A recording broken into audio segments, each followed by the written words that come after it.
इंगळगी येथील जिल्हा परिषद प्राथमिक मराठी शाळेच्या सर्वांगीण विकासासाठी आमदार सुभाष बापू देशमुख यांच्या प्रयत्नातून तब्बल 8 लाखांचा निधी मंजूर झाला असून तो निधी प्राप्तही झाला आहे.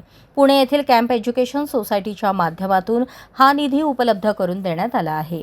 या निधीतून शाळेतील 1ली ते 7वीच्या प्रत्येक वर्गासाठी आधुनिक शैक्षणिक सुविधा उपलब्ध होणार आहेत. यामध्ये LED टीव्ही, स्मार्ट बोर्ड, प्रत्येक वर्गासाठी संगणक, शिक्षकांसाठी टेबल खुर्च्या तसेच मुख्याध्यापकांसाठी सुसज्ज कार्यालयीन साहित्य देण्यात येणार आहे. याशिवाय शाळेसाठी विशेष LED स्क्रीन बोर्डचीही व्यवस्था करण्यात आली आहे. ही सर्व साहित्य खरेदी संबंधित संस्थेमार्फत पूर्ण करण्यात आली असून येत्या आठवडाभरात शाळेत त्याचे वितरण होणार आहे.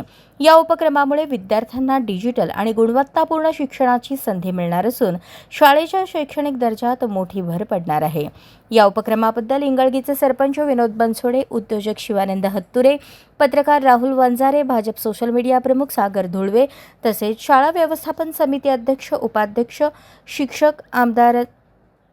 शिक्षकांनी आमदार सुभाष बापू देशमुख यांचे आभार मानले. ग्रामस्थांकडूनही या उपक्रमाचे स्वागत करण्यात येत आहे.